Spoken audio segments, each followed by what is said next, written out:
and then both of them become poor. Teacher. Yes, Bobby, what is it again? I've been thinking for a long time now. Why do some poor young men who are already struggling to take care of themselves go ahead and marry poor dependent girls, and then both of them become poor couples and still give birth to many children they cannot provide for? That is a big question, Bobby. Hope you are not trying to insult my ancestors this morning. Teacher, I'm not asking because I'm curious. I'm asking because I'm the sixth child of my poor parents. 6 of us hawk bottled water in the market after school. Even on weekends, we are still hawking while other children are sleeping or watching cartoons. Why didn't my parents stop at 1 or 2 children? What pushed them? Bobby, many poor men go into marriage because they believe marriage brings God's favor. The Bible said in Proverbs chapter 18 verse 22 that he who finds a wife finds a good thing and obtains favor from the Lord. Then I ask, after obtaining the favor they hoped for, why didn't they check whether that favor was enough to start having children? Didn't they know that if couples fail to plan and prepare before having children, they have already planned and prepared to fail the children they will bring into the world? Relying on hope is useless because hope without action is empty. Bobby, some couples believe that God commanded humans to multiply. In the Bible, Genesis chapter 1 verse 28, God said, "Be fruitful and multiply and fill the earth." That excuse is weak, teacher.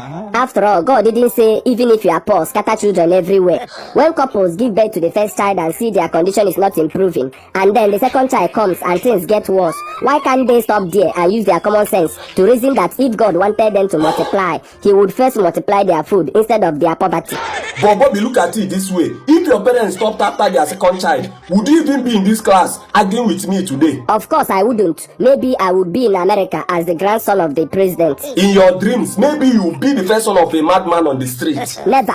You can never tell. Another thing, Bobby, some poor couples end up having many children because of competition. Teacher, competition for what? Poverty Olympics? Maybe the neighbor has 4 children, so they want to have 5. If someone is already poor, what is he competing for? World's best struggling family? Sometimes trying to get a particular gender, most times a son, leads poor couples to born many children. Having many children while trying to get a son? Shouldn't they first create a life that any child, boy or girl, can survive in? Again, Bobby, some men marry even when they know that life is tough because they hope marriage will turn things around for them. Teacher, hope is good, but hope without planning is just gambling. If your salary cannot feed you alone, why add another person and why add children on top?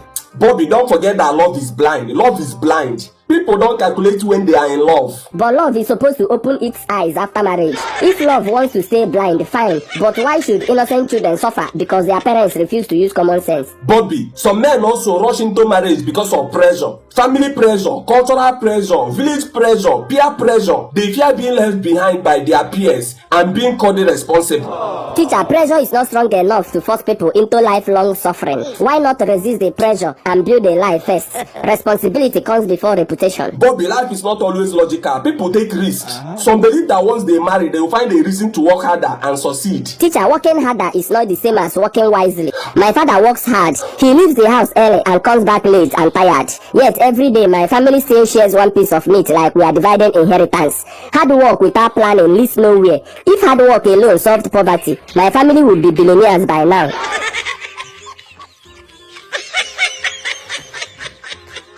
Bobby, teacher, maybe your parents did the best they could with what they knew. I believe that, but doing your best is different from doing what is wise. If they stopped at 2 children, maybe the 2 would live well, but they had 6. Now all of us are struggling like contestants in a survival show we never applied for. So what is your marriage advice to people, Mr. Philosopher? Simple and clear. If you don't have money, don't rush into marriage. If you marry, plan properly. If the plan is failing, pause. If pausing doesn't work, don't add another child to the chaos. Children are not decorations, they are responsibilities. Honestly, your points are strong, Bobby, but life is complicated. Teacher, life is only complicated when we refuse to think. Let people think before they rush into marriage. Let people think before they give birth. Let people think before they multiply. Let people think before they bring innocent children into a life of hunger, hustling and hawking in the streets when they should be enjoying childhood.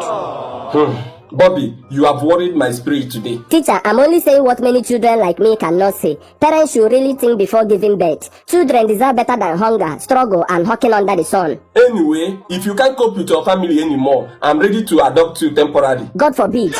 What is that supposed to mean, Bobby? Are you asking me, teacher? Chai. Teacher.